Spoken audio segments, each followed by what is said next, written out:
¿Cómo va, gente? ¿Todo bien? Acá vamos a hacer vivo con Anthony Scott Burns. Ahí estamos esperando, le está dando las indicaciones porque no es muy tecnológico. Así que, bueno, vamos acá esperando que van entrando. Hey, hi, how are you? Welcome, bienvenidos. A ver si le puedo avisar a Anthony. A ver.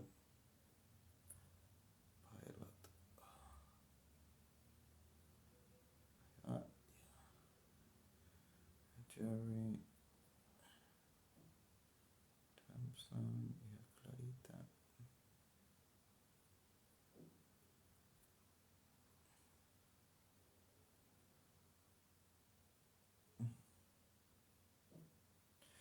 Hey, hi, how are you? Eddie, ¿cómo andás? Hey, Cristian, ¿todo bien? Ahí está.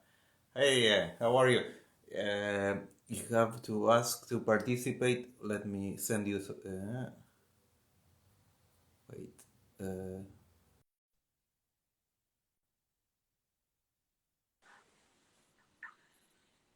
hey, There it is. how are you, Tony? Good to see you.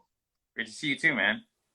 I sent you the films. Have you watched any of them? So I've started watching two of them, but like I said, they're very hard to like. The links you send don't work in Canada, so I Oh, had to get the one from iTunes, and then the other one I started on Vimeo. So ah, so far, so which one did you watch? I started watching Nocturna, and I also started watching Lane. Ah, so what do you think? I think they're really awesome films, and I can't believe the sort of constraints you told me. I can't believe that they're so wonderful. So Yeah, I'm gonna give them my. yeah. Basically, I was trying to find them and then just make sure I could get my hands on them. So now I'm going to watch them this weekend. So Oh, no, great. Yeah, yes. Yeah, I told Fabian we are all the things you told me about about come true. All the budget reinstated. I mean, that's amazing. Can you please tell everyone here the with how many people did you made come true, and because that's we'll really keep amazing. we'll keep the numbers under wrap, just because I'm sure some people would like it if I kept some of the numbers under wrap. But I will say that the budget for Come True was very low, and Come True was made with a crew of 5 people. It was me, my friend Nicholas Bayshard, who is sort of a line producer slash AD, and then we had Howard Gordon, who is a friend of mine who's been working on many things together for years, and does all different things from picking up the catering to, like it's just everything that is necessary. And then we had Boreana Karen, who's makeup and hair, and she also helped me make sure that all the costumes that I chose were the right ones for every day. And that was also Howard's job as well. So I had a lot of help with the costumes and stuff. And then we had our sound recordist, and then I had a focus puller, and that's it. No, yesterday we were talking about. Oh, by the way, a lot of people told me that Country is their favorite film. Here also in Argentina and everywhere. I was surprised when you told me that in Argentina, the press or I don't know who they didn't like it because here there's a lot of people that love the film. Well, Pure sci-fi. it played at a festival in Argentina, and I just remember the responses immediately that went up were, "This is garbage." Wow. No, I mean, well, a lot of people told me it's well. As I told you yesterday, it's one of the finest Philip K. Dick adaptation because there's a lot of Philip K. Dick adaptation, but Well, I I think think it captured. Blade Runner is the finest. Huh? Yeah, Blade, but I don't know if you read the novel. It has nothing to do with the novel. I mean, in a way, it's a good that are version. based I on. love the movie, love the the novel, but they are two different things. I Yes, mean, what doesn't Philip feel K. like. Dick was trying to do was, Yeah, I was just saying I it doesn't mean, feel like a Dick novel. So yeah. yeah. No, I mean because one of the things about Blade Runner, it's one of the most personal Ridley Scott films. I know that one. I don't know if his sister was sick and some of that affect, the tone of the film. The tone is very depressive. It's about a guy seeing other one, trying to live more, but because he's dying. So it has a lot of these issues there. In an interview, he told about that actually, and also the aesthetics. It's a noir. It's probably On the other why I hand, respond to it, because we were talking about this, is that I respond to films in the science fiction and horror genre that are sad and are about empathy and what that sort of means. And I think Philip K. Dick was sort of searching for what empathy meant in the future. How are we going to be to each other? And I mean, we're feeling the effects already. How are we going to be to one another as we become numbers and cogs? No, yeah, I do agree. Yes, because I have all, the idea of Philip Dick always had this sense of humor. I always loved. He's very, very sarcastic, Yeah. and I love that about that because there's a lot of short stories I really enjoy, where common people have amazing powers, but they don't realize the potential of that power. I remember a lady who can travel to alternative futures, and he was like a simple person, and he used that power just to get things from the past. He took things from the past like food, took it to a future, apocalyptic future, to sell for money, and that's the use of that power. I mean, it's ridiculous, but I love the idea of a character who doesn't realize the power. It's funny. I once got a script, and I think the film was actually made into a feature film, but it was sent to me, and I have to look it up now because it's going to drive me crazy. I didn't ever see it. Let's see here.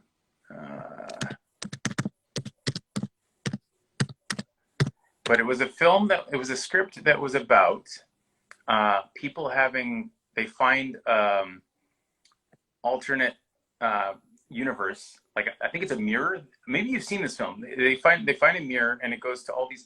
I believe it's directed by a fellow named Isaac Esban. Yes, Isaac. Yeah, I know him. Yes, a Mexican. Now he's releasing a horror film. Yes, Isaac.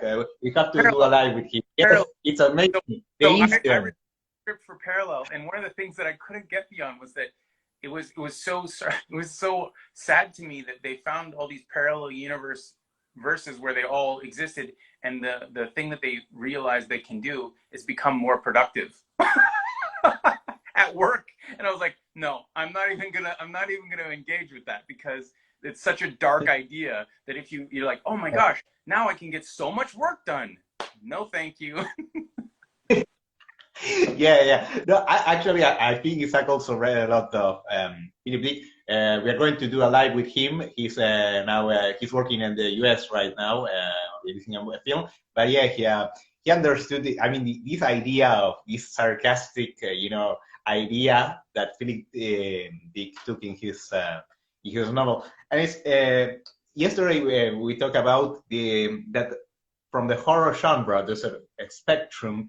And we share something in common about horror films. It's that we both love the idea that the best horror film is a horror film that makes you cry. And that's something I really, and it's true. I mean, Jacob, I mentioned Jacob's Ladder. I don't know if you say Don't Look Now. Yes. Don't Look Now was one for me. Even The Hunger, to some degree. Like there's a tonality to The Hunger. There's so many great horror films have this. Even the slasher genre comes from this idea that something really bad, there's a trauma there that has hurt somebody, and that's why they're on this rampage. It's an unfulfilled rectification that needs to happen so that the trauma can go away. So even in sort of like the lowest brow horror, lowbrow, there's still this element of sadness. And I think the people who are drawn to genre films are people who have, that sort of want and desire to figure out trauma, you know? Hmm. Hmm.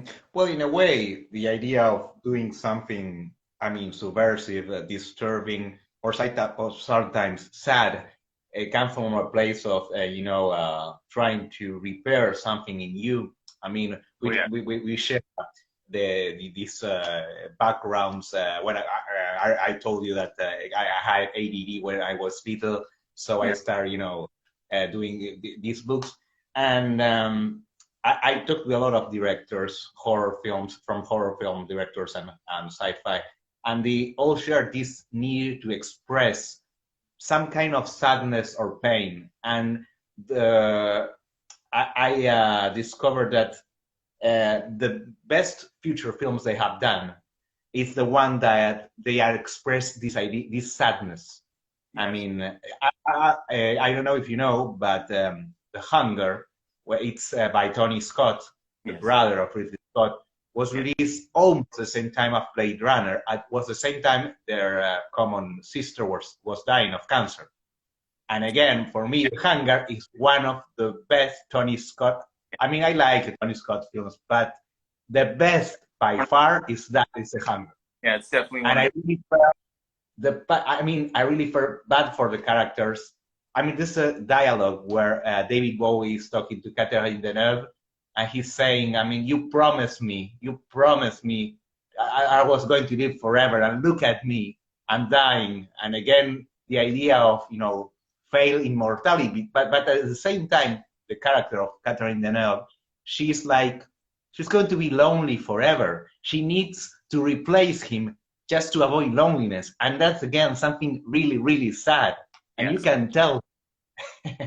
Feeling, and you respond Mm. to it. Even if a lot of times movies like The Hunger will be criticized for being, uh, visuals over substance, but I don't feel that way because you feel it in the frames and you feel it in the tone and the pace of the film. That's where the emotion and the feeling comes from. It's not, the substance of the screenplay. It's the substance of the film as a whole. And that's one of the hardest things to sort of express to people when you're trying to make a movie like that.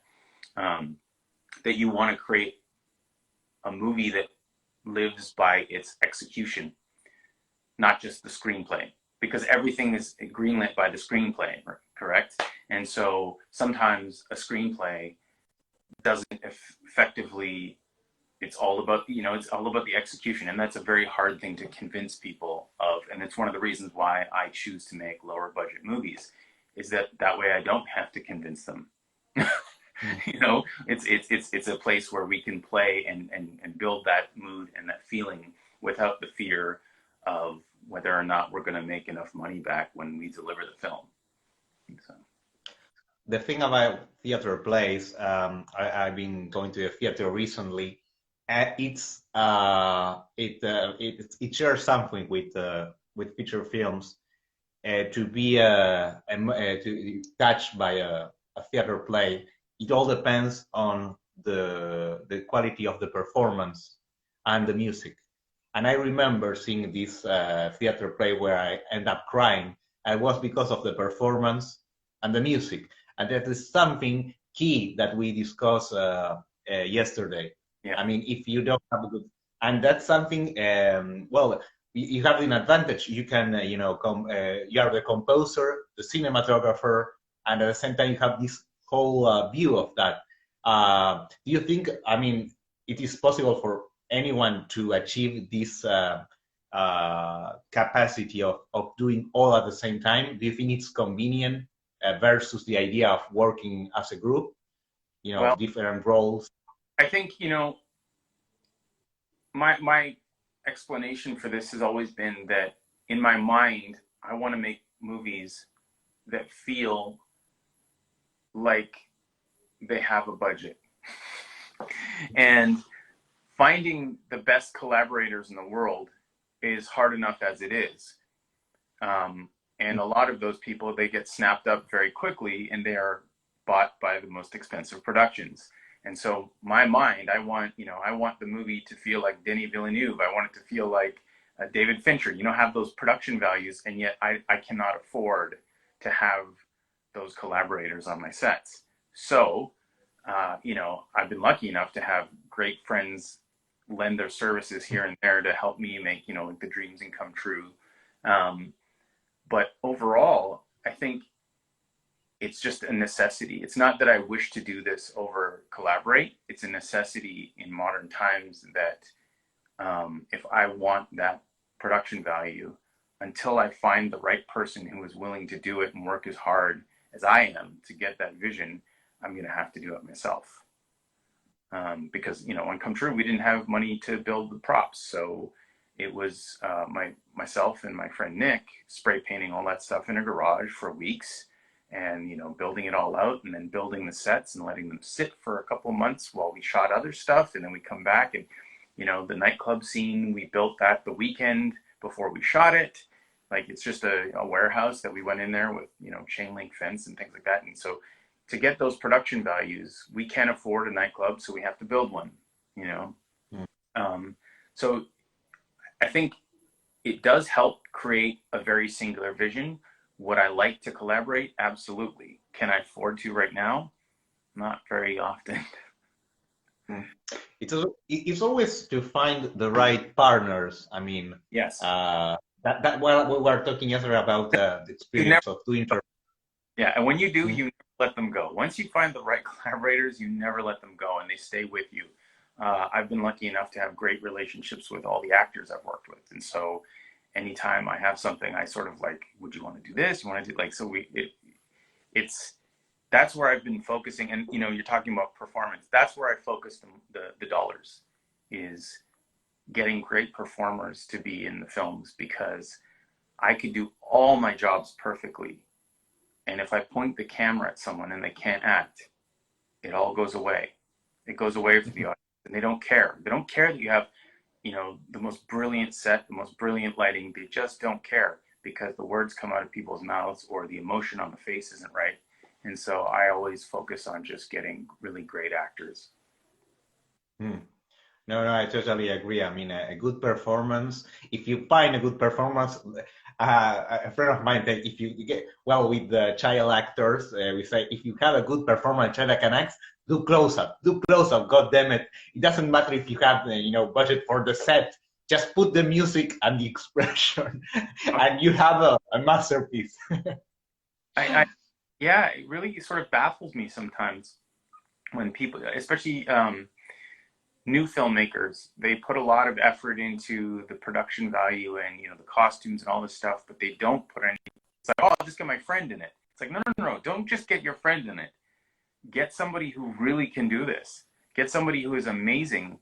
Don't ever put your friend, unless your friend is amazing, and then you don't ever let your friend stop acting in your stuff. But you really do need, spend the time there. Spend 6 months if it takes, getting the right people. That's the thing that makes you could have the worst camera on the planet with the worst lighting on the planet, and if you put Daniel Day-Lewis in front of that camera, you will have something. It's a fact. And so that there should tell you what you need to know. It doesn't really matter. All that's secondary. No, of course, and you have lucky because you have an amazing actress. I mean, you told me about this idea. I mean, it has the physicality. That's something that I really enjoy about the film. There is if everything is aligned: the music, the cinematography, and the actress, the expression, and of course, her face. It's like in French, there is an expression, physique du rôle, the physique for the role. Yes. How did you find her? I mean, because it was, I'm guessing it was hard. Well, so we saw many actresses for that role. I had seen Julia in the television show The Killing. And she played one of the teenagers, I believe, in season 3. And I was very struck that someone so young could be so powerful. She almost took over every scene that she was in. And so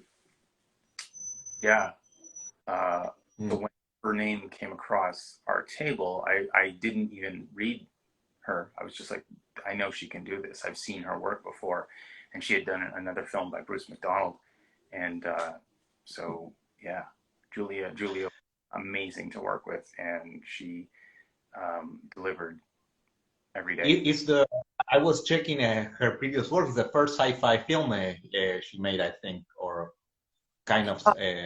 She has done some stuff. I believe she was in a Charlie Kaufman, which is very interesting. She was in a television series done by Charlie Kaufman. Um, and I also believe there was a series that Julia was a part of. But yeah, I think it's the first kind of film of this nature that she was the lead. Definitely. And we were talking about the difference between Canadian filmmaking and the US. Well, in case of Canadian filmmaking, most of the films are low budget. That's something David Cronenberg used to say a lot. I mean, David Cronenberg back then, when it was indie, I mean, they were low budget films. Cronenberg's are about 10 from the 80s, are at least, I don't know, 20 times bigger than what we have on Come True. So really? His 80s were 20 times bigger than what we had on Come True. But that's the business as well. The business has shifted so much that I say there is no captive audience anymore. The theatrical experience, the captive audience. There's no other place you can see the new David Cronenberg in the 80s other than the movie theater. And so you have a captive audience. Now there's no captive audience, and so we cannot justify the risk versus reward on genre films anymore. Well, we were talking about this yesterday when I said it's about finding the right audience, because I know a lot of people. As soon as I announced that we're going to have this live, a lot of people start writing to me. Oh my God, I love this film. It really strikes me. And I have to say something. You say that you have to take your time, do your best you can, and that's something I really I agree with.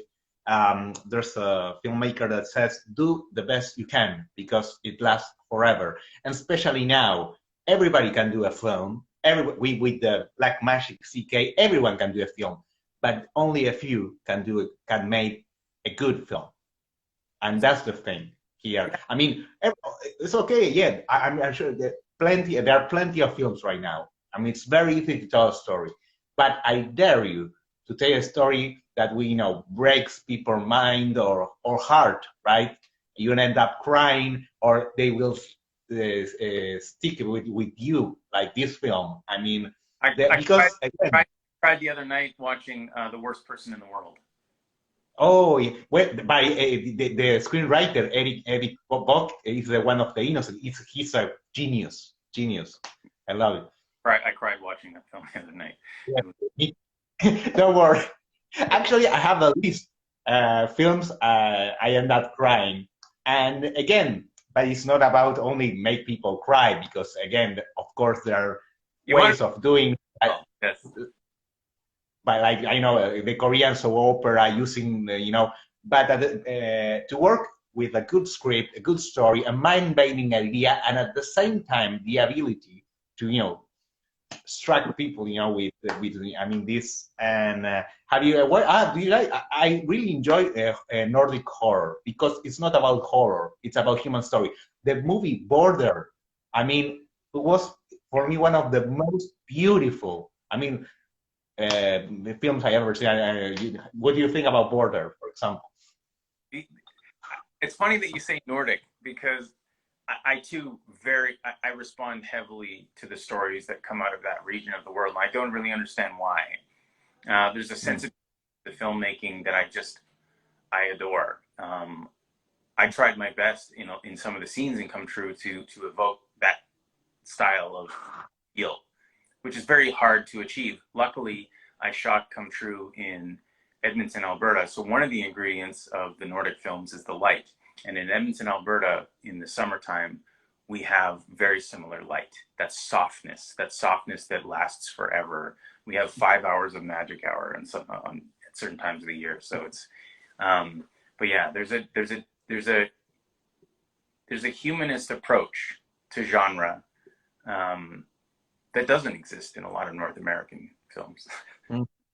No, yeah, and but it works. I mean, really, I remember watching Border, and it's so beautiful, the story. Okay, I wouldn't. It's kind of it's a special kind of a horror that combines horror and drama. It's what we call here dark fantasy.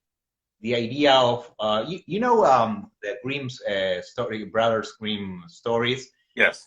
Originally they were dark stories. I mean, I mean, the horror is in the drama, right? Exactly, and they prepare. I talk a lot about how these stories are missing. I have some young people in my life, and this Christmas we were talking about A Christmas Carol and Scrooge, and they had never heard of Scrooge. And I couldn't believe my mind. They had never heard of Scrooge, and I was like, there's a missing ingredient. These stories are being lost, and these stories were something that not only connected us all in a sort of understanding, but also they taught us very important lessons. Mm-hmm. Very lessons. And that's the whole thing of the Brothers Grimm, is each story is a lesson in life that if you don't learn it, you're going to be in trouble, right? Mm. And, you know, don't talk to strangers, all these things. Everything is embedded in these stories. And I think that people aren't reading or engaging with these stories anymore, which is a huge detriment, because they're important. And look, they're movies like Border is hopefully someone will see this and get that message. But the morality tales, but wrapped in entertainment. It's yeah, they're beautiful films. No, actually, luckily there's a lot of, that's why I always searching in the indie circuit, because I found the amazing story. Well, I send you these two films. Well, Nocturna is isn't on the list that make me cry because of this idea. First 20 minutes, like I said, I didn't want to start it. I just wanted to find it. And I found it, and I was like, I'm going to put it on because I just want to see. And within the first 20 minutes, my father-in-law has dementia right now. And so obviously this story was immediately affecting, because there is no greater horror than losing your mind. Yeah. This is the scariest, and I'm watching it happen here.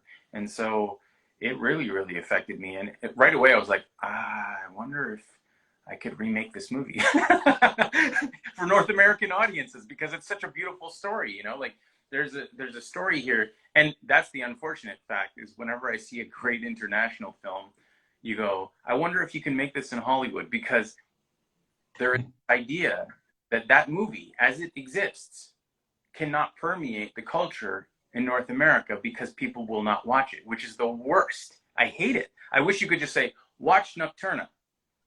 But it won't happen. It just won't. And this is why you see so many bad remakes of international films.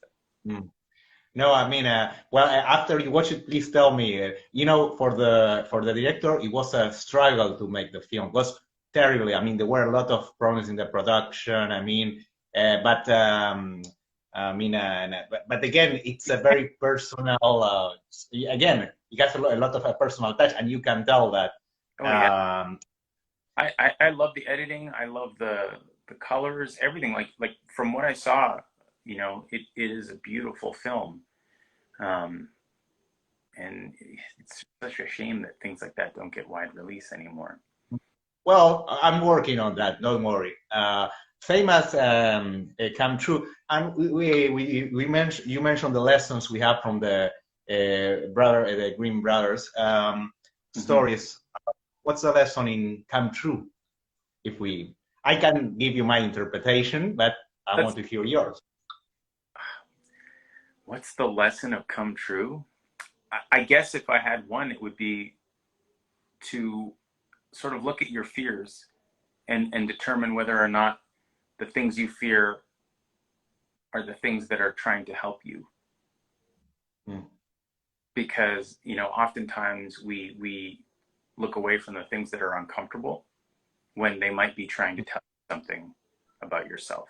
And I think that was a weird underlying thing for me, was throughout the story, and sort of engaging with the idea of sleep paralysis as a physiological experience that we all potentially can have.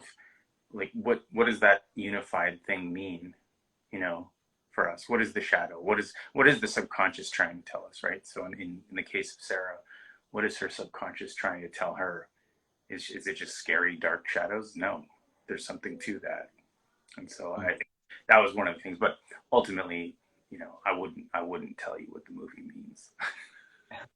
No, for me, I remember feeling in the end, well, this sadness, this kind of, emptiness, but in a way that I felt, I really feel bad for the character because she's trapped in an eternal illusion in a way. And when you realize that, we talk about the idea of losing your mind as the worst fear, and I agree, it's terrible. I mean, and we don't know what's going to happen now. Maybe she's going to forget, what happens. Maybe she will trap in an eternal loop. Maybe she will dream forever. She will be trapped in an eternal prison. I don't know. Without ruining the film for you, I would ask you whether or not Sarah exists. That, I guess. Yeah, well, or is it just a movie that is trying to get you to ask a question of yourself? Yeah. That's. I think that was the emptiness I felt, but at the same time, it really, struck me because of the complexity of idea. There's, well, we talk about. I mentioned Borges yesterday. There's a film, a short story called "The Circular Ruins," and it's about a man who discovered he can create another man by dreaming it. So he dreamed other man, and this man he dream of, he believes he's a real man, and then this man he dreamed cross a fire and he doesn't burn because he's not real. But then he tried to cross the fire and he doesn't burn, and he realized he's being dreamed by someone else. He's a dream of someone else. Of course, Philip Dick took the idea, and of course, I feel that it come true. I think this. Yes, well, and I think if you allow yourself to really get into the film and really give yourself over to the feelings of the film, I think what I was trying to do was capture the sort of the lost feeling when you wake up from a dream, and from a dream that seems so real that you thought you were existing in it. And that's sort of why the ending is so abrupt, is that it's that horrible feeling that what you were existing in and feeling is all just gone now.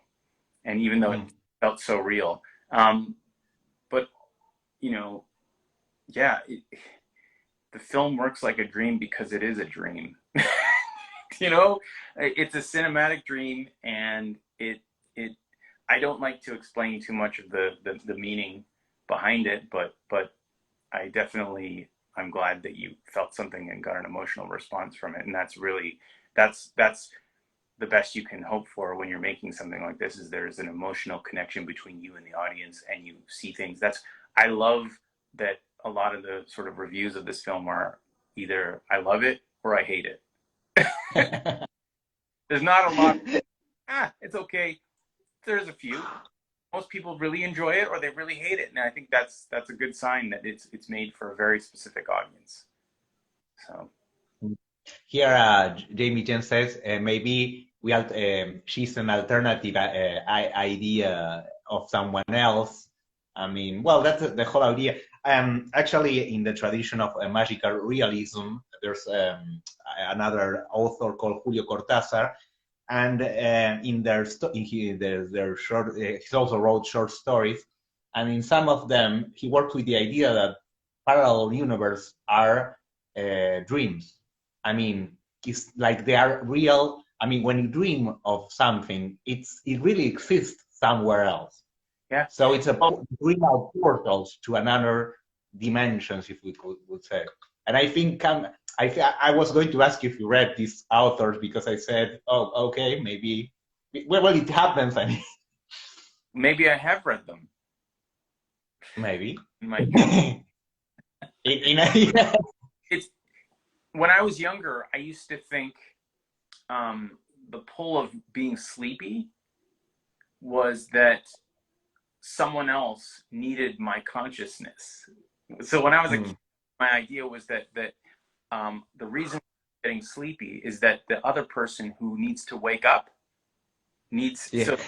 needs to take that essence. And so while I'm sleeping, they're up and they're doing their things on the other side of the world. And when they go to sleep, I wake up, and that's why there is such a like a weird sort of pull and a disconnect and a grogginess when you don't do that.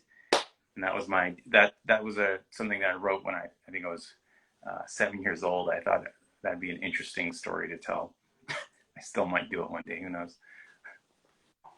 No, but actually, I have the when I was little and I used to read all these sci-fi stories. I used to think about this idea of different realities, and when you wake up, someone wakes. When you sleep, someone wakes up. Yes. And this whole idea. I work a lot. Well, in the animation. Yes. I was just saying that sometimes it feels like that's the right answer, because you go like, how can it feel so right that that's what is potential? Because dreams do oftentimes, when you really again allow yourself to live in them, they start to feel too real. And when you have when you return to places in your dreams and you start to have the full narrative, it gets, some people never have these experiences, and I feel really sorry for them. But myself and my wife, we have these places that we go to all the time, and they're recurring, and there's a whole narrative that goes along with them, and people that you sort of know, but it's so foggy. But we'll never know. That's why I'm excited for this technology that's in Come True to actually happen, because eventually it will. They're so close already. They're so close. With modern artificial intelligence, it will be able to interpret what these brainwaves mean, and so eventually we will get to see that, and that'll be interesting. And I think that those will be the filmmakers of the future. Whoever has the best dreams, the Steven Spielberg future will be people who can muster and manifest the most amazing things with their minds. So, and we'll all. And again, it would be about telling good stories, compelling stories, not only complex idea. I talk about that now. Everyone is talking about parallel universe and the multiverse and whatever, but it's not about the complexity. If I want to see complexity, I watch a documentary about Cosmos is a good documentary. But tell me a story first. Tell me a story that with compelling character that I can create empathy with me, and that's the whole idea. And that's the thing I think in a lot of filmmakers, they concentrate on the production, all the fireworks, FX, whatever, instead of saying, okay, tell me. And that's what really appreciate as a sci-fi horror genre fan. I mean, it's a story. I mean, something I loved about Philip Dick, it was the creativity of the ideas, right? Do you remember which short story of Philip Dick really was the first one that goes to your mind and says, wow? Well, I had a weird experience with Philip Dick where I had never been very good at reading. I think I told you this yesterday, because of my Asperger's. And so I have autism and ADD combination. And so I had never, with my schoolwork, been very attracted to reading, and it made me always feel really stupid. It's not that I couldn't read, it's that it wasn't something that was enjoyable to me. I much rather, draw and do these visual or write music. I've been writing music since I was a kid. And so it was just not, it didn't ever come naturally to me. And then one day I picked up a book called We Can Build You by Philip Dick. And I believe that's a renamed title. I can't remember what the original title of that book is, but so it's called We Can Build You, and it's the one that she holds in the movie. It's the actual copy. I put it in the movie. And he says I read that in one sitting because that's what happened to me, is that I had this book and I started reading it and I couldn't put it down. And it never had happened to me before. And I don't know what powered that experience at all. I don't know why I couldn't put it down. I don't know why I had to finish that story in one. Like I went from, I think I started at 10 p.m. and I went all night and I just finished the book, and that had never happened. So there was something about it, something about the obsession and the sadness that was in that story. It was about it, becoming obsessed. And I needed to know what happened to those people. And I don't know, I can't really explain what about that story was the reason. It just was. And while I was reading it, I was listening to an album called China by Vangelis on repeat. And the combination of that, I just got swept up into a hypnosis that was just, it was one of the best times of my 20s. You mentioned Don't Look Now as a movie that, inspire you or touch you. I mean, it's a brilliant movie. And actually, I mentioned that Fabian Forte, this director that admire your film, was saying these are the films that I really enjoy in different period of my life. It was Don't Look Now, Come True. What did you love the most about that film? I love that film runs on an energy that is powered by emotional response. Because a lot of people would say not much happens in that film until it does. And the things that do happen in that film, they don't really make a lot of sense until they do. And so the film requires you, if you're ever going to enjoy that film, I mean, there's a lot of craft involved to make it a brilliant film, and in the editing and in the construction, but it just really runs on an emotional level that very few films do. And it would be very hard to explain why that movie works in an editing room to modern producers. Because it only works for a very small portion of society, especially now. But when it does, it is firing on some sort of power that is, I can't explain it. It really jolts you into a level of fear. The first time I saw it, I was put into shock because the buildup had been so long and you didn't know what was going to happen. And so it was an existential dread for, the entire runtime.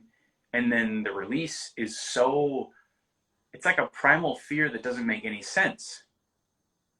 It's like they took something from our nightmare and put it into reality, and it makes no sense in reality. And that's what sort of jolts you into a state of shock. And then you're left there, in this sort of sad result that many films would not end that way today.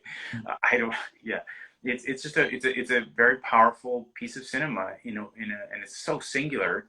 No one else could make that film, No one would devise making it that way. The way that it's cut and the way it's put together, it's a masterpiece because it's so singular. I don't really know how to put into words why I love that film so much. As you can tell, I'm not academically focused. I like what I like, and I don't really. I think it's difficult to explain because. What's that? Sorry. No, it's difficult to explain when you love something because if you really love something, it's because it has touched you on an emotional level. And that's the beauty of it. And again, there is no formula to do that. And that's we talk about Blade Runner, The Hunger, and these films are personal films. Well, Nocturna also, I know, in this case, I know because I know the director. In the case of really Anthony Scott, I read about their personal situation. They Yes. need to express pain. In the Don't Look Now, I checked, and it's a very personal film for the director.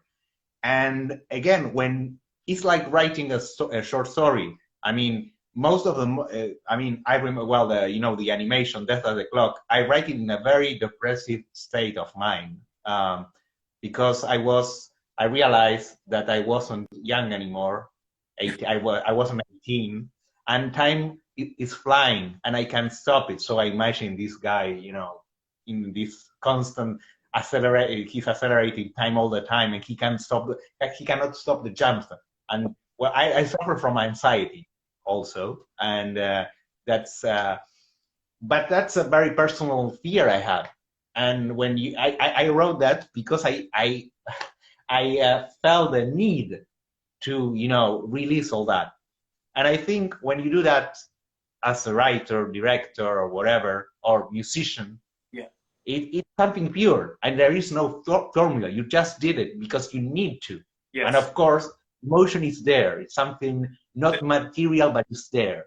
An honest expression, and I guess that would be the thing that sort of connects me to a lot of media, is that they're honest expressions. And very oftentimes my favorite films, whether it's Blade Runner or Manhunter or Don't Look Now, is that there aren't bad guys. There's no bad guy. There's no over,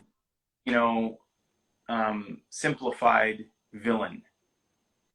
It is people wrestling with themselves or wrestling with real ideas of what it means to be alive.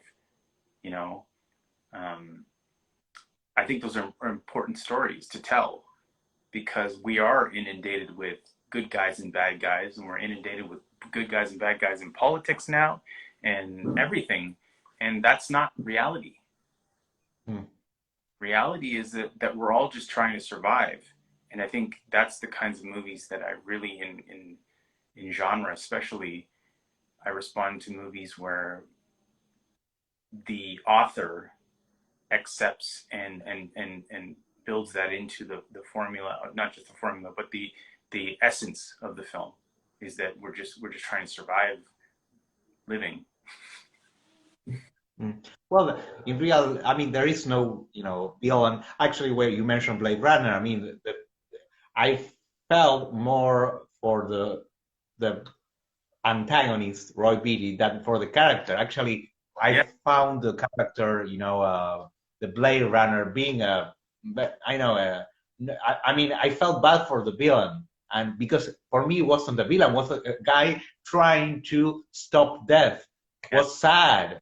And in the end, he's the one who saves, the main character. That's one of the reasons why I like the theatrical cut better than the director's cut, because I like the message that an artificial intelligence can sometimes be more human than a human if the human has been corrupted by society and the world around them. And with Deckard being a replicant as well, it doesn't work as well. It's not, we're talking about, the grim story, that's a great story, is that if you took, we're not, it's fine. I get paid to kill things. They're not really humans, but so it's about holding on to that humanity as time goes on. So I actually think the theatrical has a better message than the director's cut, although the director's cut. No, I totally agree. I mean, because you're seeing, this character doing something so humane. I mean, saving the guy who's trying to kill him. Yes. Right. And it's that scene and it's so beautiful. I mean, it's so compelling, and there's not not much that touches that scene. There's very few films that touch that scene, like that even come close. in my mind. Yeah. I mean, the dialogue, the expression. It's difficult to live in fear. That's what it feels to be a slave. I mean, and you can feel that word. You can feel the loneliness, the sadness. I love this sentence. If you have seen what I've seen with your eyes, he says when he is interrogating the guy who made it. I've seen things so beautiful, and you know shit about life, and everything's going to get lost because of. I mean, no, I mean there's a lot to talk about in that film, and again, it's a very emotional film by the director, and of course, I don't know if you know some of the details of the biography of Philip Dick. He also had a sister that died when he was young, and again, I think the ghost of his sister is also in the story. This idea, and that I really love when this a common subject between artists and they don't know, right? I mean, this sadness that an artist I can read a book about from an artist that had this personal thing, and I can feel the emotion. I can relate to that, and I'm expressing the same idea. Mm-hmm. I love when that happened. Well, it's interesting because my mother passed away when I was 8 years old, and the first time I had sleep paralysis, and I saw the shadow at the end of my bed, I thought it was my mother, like waiting, like sitting there, wanting to talk to me, and then I realized it wasn't, and it scared the living out of me. But that was my first experience as a child. I had sleep paralysis because of the stress when my mother passed away, and so the connection for me with sleep paralysis is that same sadness. So no, it's really amazing, and how do you say? And actually, there's a lot of discussion about what sleep paralysis really means. I don't know if you research about that about the studies of sleep paralysis. Oh yes. Did you read studies? Definitely, yes. What did you discover? There's a lot of people here that they have theories on everything. Well, it's all theoretical. Obviously, you know, people believe that it is a primal fear that we're seeing of a lot of people think, you know, as simple as a fear that has been passed down genetically of things in the dark with glowing eyes being, you know, cats, things that can hunt us in the forest. You know, like if you're in at night and you see something with glowing eyes, it is something you should avoid. So is this a primal fear that is just manifesting? But I mean, having experienced it, there's no way to know what it is. It's too otherworldly. It doesn't make any sense. And to say it's a mass hallucination, I don't know. Seems too convenient. Like, no, I agree. It feels like something else, and I tend to think, you know, listen, we live our lives on planet Earth here, and we have to do what we do to survive. But there's things we don't understand at all. You know, we don't, and so we have to be open to the idea that there's mysteries that we will never figure out, or one day we will figure out exactly what it is. And then it'll be something silly, and we'll all laugh about it, or we won't. We'll be really frightened, you know. Actually, we were discussing yesterday about the problem with horror, that the most films right now they're trying to, you know, they base the horror on jump scares. And I said the best horror films are the one that makes you cry, or the horror film that disturbs you. And in a way, to disturb someone, you have to talk about the universal fears: fear of losing your mind, fear of aging, fear of death, fear of being alone. But I'm not talking about like I mean loneliness, like feeling no one is there for you. You are just one in a million, and nobody. I mean, that's a really scary thought, and it's something that's happening now with social media. I think we had this discussion, very interesting discussion with sci-fi director Ben Lucas from the Other Life from Australia. And we talked about this idea that right now we are, look at us, you are in Canada and Argentina, we are having this wonderful conversation, but we have this possibility, everyone can do this, and instead of that we are using social media to hide. Most people, they use it, and we are so connected, we have the possibility to talk with everyone. And what we do, and there's during the pandemic there was endemic depression around the world. Yeah. So this addiction is something that we need to address it somehow. Well, yeah, and it's not just using it to hide. It's interesting because now everything is forever.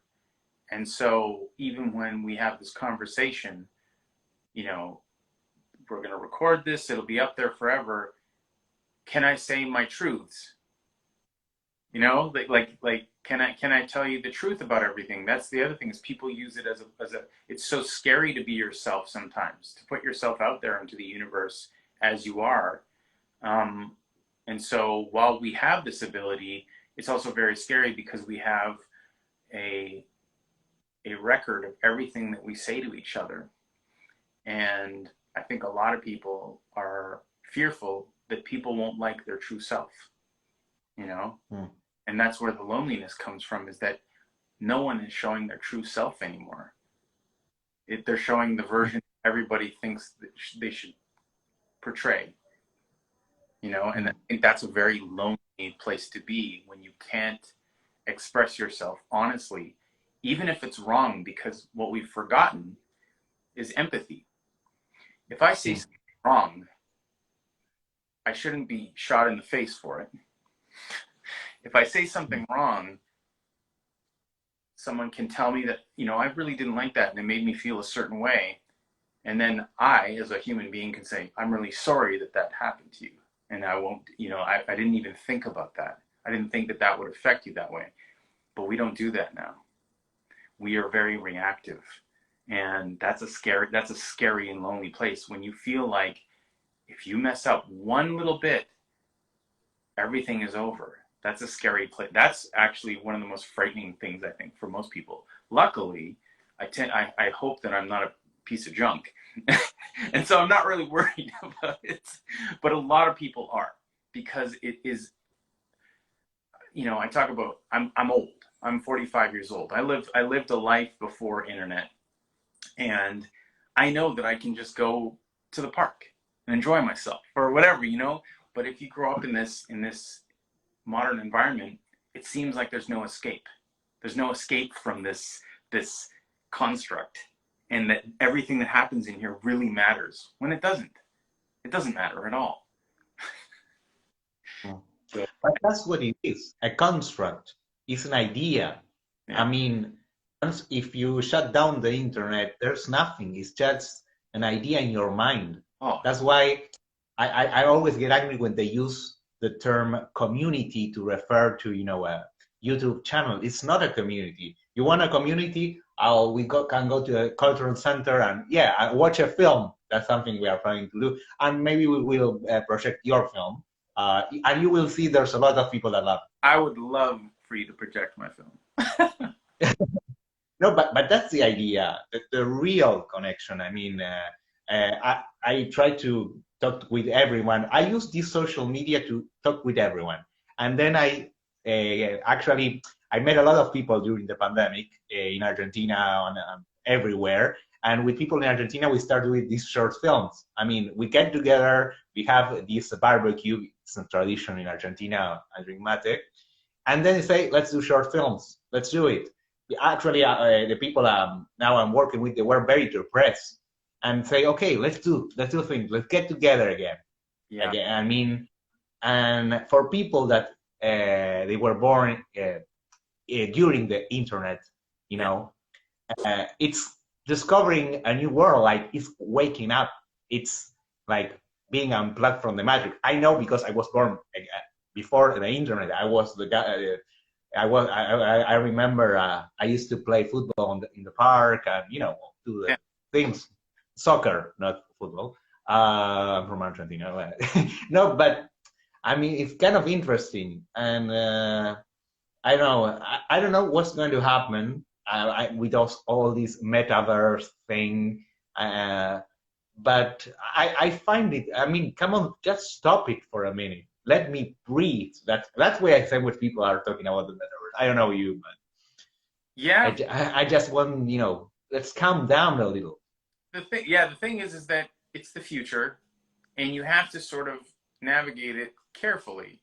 I think that's really the thing. Is it just navigate this stuff carefully and cautiously. Is that it isn't like, because I love technology. Without technology, I don't make my films. Like, so you can't just slam on the brakes and say, "Oh, this stuff is, it's not good for us. It's bad for us." It's all great. Like, listen, we're having a conversation. That is amazing. That's so cool. But we can't forget our humanity. And I guess that's the thing that I keep coming back to and our empathy is that try to always think about what's going on in someone else's head, even when they say the stupidest shit ever. What do you think made them do that? You think that's the whole thing I'm talking about with these overt villains in films. They're not villains.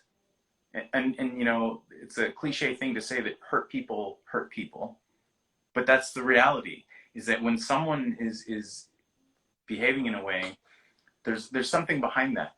There's something powering that is probably pretty sad, and we're forgetting that. And that's why when I, try to make stories that, I don't know, you can't say Come True is like that, but secretly it is. It's about introspection and genre as a way to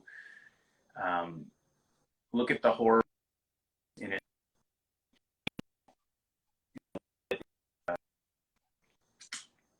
Progressive,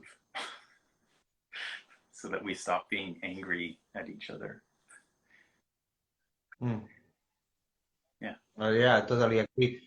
And well, that was very introspective. Now, I'm no, and that's the thing about Come True. It comes from a place. I mean, it comes from your necessity to express all these things, and that's the reason why a lot of people love the film.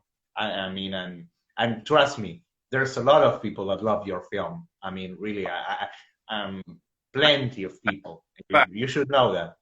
So glad. I mean, it's a very small personal film that we were lucky enough got good enough distribution and people, latched onto it. And I'm lucky enough to have great friends that helped me make it, including like Electric Youth, to have friends, Austin and Bronwyn, come on and help make the soundtrack with me. It's everyone involved. I'm super, super blessed to have a great group of people around me that were able to, and I think that's when you talk about community and how to make these movies happen, it's just having people who support you and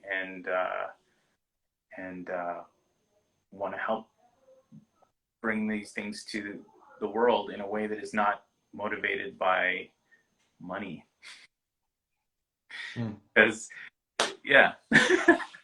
making a low budget genre movies is not about making money. It's about having fun. It's about having fun and enjoying your life and doing the things that you love. And the minute you forget that, people will feel that and they will not respond to your films. We have the formula mainstream for that, and that's the thing. It's a rare animal right now, these kind of films, and that's why a lot of people will appreciate that. Don't worry. I mean, I'm sure, and that's the thing that right now, people are rediscovering things that were unknown 10 years ago. Yeah. So, I mean, it's probably your film will end up being a cult film in the future. I mean, you can tell. Great. I just want people to see it. And so, if I'm ever on social media, I'm just like, hey, go watch my film, because I just want people to see it. Whether they love it or hate it, it's the dream of the filmmaker to have your movie out there and watched. And that's why it was such a bummer that Come True came out during the pandemic, because the plan was to go full theatrical with IFC in America. and they just couldn't because it was unsafe. And obviously, I approve of them not releasing it when it was unsafe, because it's not worth dying to get people into your theater. So I always ask this question during this live: how would you like to be remembered? Oh my gosh. That's well, let my brain catch up to that question. How would I like to be remembered? At all? Did it like? Hopefully at all.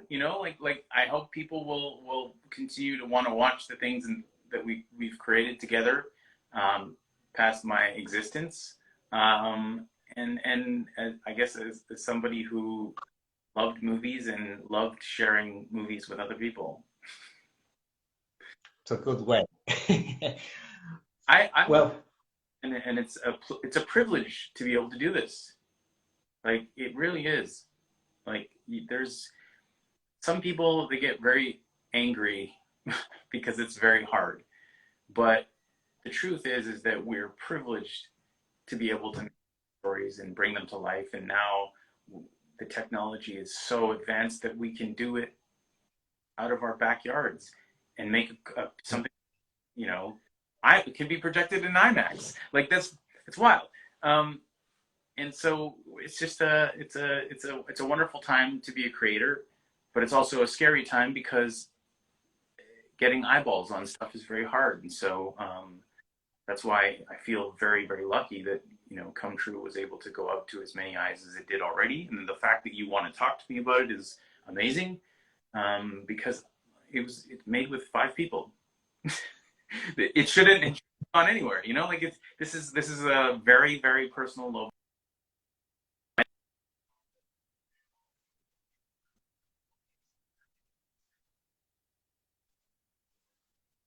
for people in Hollywood and some exciting things for people in Hollywood.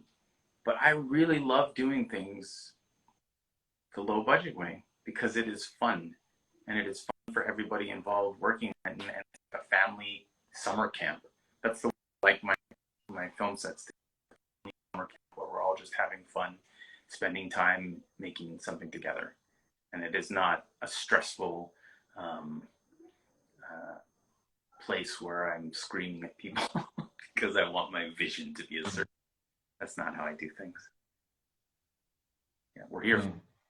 Well, I don't want to. Anthony, thank you very much. Wonderful conversation. I mean, I hope you enjoy it as I did. Yeah, man. I love talking with you, and I love talking with everybody about this film and film in general. It's a pleasure. It's a privilege and a pleasure. Well, I hope to see your next film. I mean, maybe I can help you with that. Don't worry. Well, yeah, I was gonna say, having seen these films, I want to shoot something in Argentina. Like I want my camera in Argentina. Like, I would love this. It would be so much fun to go down and shoot something. Yes, please. Let me know. We can go. I know if you like meat, we have good restaurants. Oh yeah, yeah, yes. Oh, great. Yes. Well, watch the film and let me know what you think, because the directors really love your films and they were asking me, what do you? Now I'm telling you right now, from what I saw, because like I said, I had to hunt them down because they're not readily available in Canada. From what I saw, I can't believe such beautiful stuff was created with the constraints. So listen, they look wonderful, and I can't wait to finish. Well, let's keep in touch. Well, I hope you come to Argentina. Yes, of course. Let's talk. Let's think about an idea, and maybe we can film here. We are filming all the time here. Now it's the time. Like, well, me and my friends will sleep on the floor to make movies. This is how it's done. So. Actually, the film I produced for this director, Samot Marquez, it was also filmed in 10 days, like Lenny, and it was filmed in a house. And yes, of course, everyone sleep on the floor. I mean, yeah, well, you have to do that. Because on the other side, you get this wonderful thing called camaraderie. And Yeah. all gone through hell together in a way that is lovely. And this makes you into a stronger unit and family. And these are the things, this is the most important part about movies, is that you have this feeling with the family and that you've created something special from nothing. So yeah, I love that. Well, let's keep in touch, and then let me know what you think about the films. The director will be, waiting because they really admire your work. So, guys, thank you for being here. What? Someone just wrote, "I've got a great floor for you." Well, Amazing. it's a good thing to know. Okay, Bye, people. talk soon. Yeah. See you there. See you, and well, if you want to